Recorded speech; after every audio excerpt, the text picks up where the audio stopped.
সুপ্রিয় শিক্ষার্থী, সূচক সংখ্যা পার্ট 5 তোমাদের সকলকে স্বাগতম জানাচ্ছি।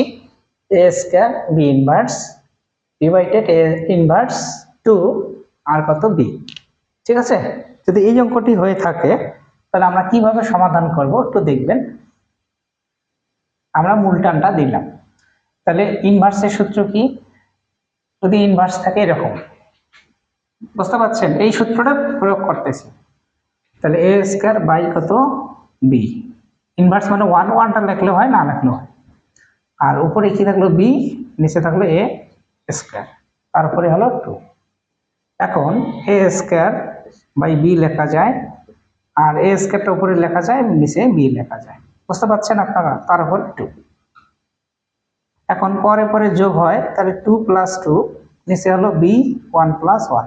আমরা জানি a আর a পরে পরে যোগ হয়, তাহলে 2 2 কত হয়? 4 হয়। 2 আর 2 যোগ করলে 4 হয়, তাহলে a টু দি পাওয়ার, তার উপরে কি আছে? 2, বুঝতে পারছেন তো।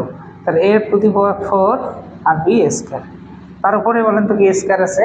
আমি বলছিলাম যদি গুণ থাকে, এরকম বলছিলাম, যদি এরকম থাকে তাহলে কি হবে? গুণ হবে। তাহলে m 2 গুণন 2, তাহলে 4 হবে, এর মান 4 হবে, বুঝতে পারছেন। তাহলে ঠিক এখানে a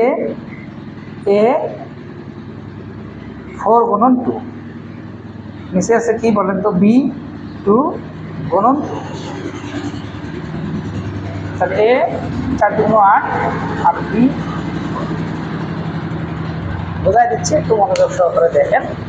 a স্কয়ার নিচে b, ইনভার্স থাকার কারণে নিচে এসলো প্লাস হয়ে গেল b, আর নিচে কি থাকলো?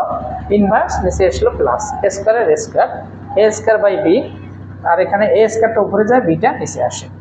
তাহলে উপরে উপরে গুণ হয়, পরে পরে যোগ হয়, নিচে পরে পরে যোগ হয়, গুণের সময় পরে পরে যোগ হয়। তাহলে a টু দি পাওয়ার 4, নিচে হলো b স্কয়ার।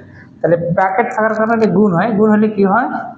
এই যে এর a 4 গুণন 2, b এর b 4, এই যে 2 গুণন 2, তাহলে 4 2 8, 2 2 4। বুঝতে পারছেন আপনারা? যদি আমার ভিডিওগুলো ভালো লাগে থাকে তাহলে অবশ্যই শেয়ার করো এবং পেজটি ফলো করো। আর অনলাইনে যদি পড়তে চাও তাহলে অবশ্যই আমার সাথে যোগাযোগ করতে পারো। ঠিক আছে, বাই বাই, টাটা।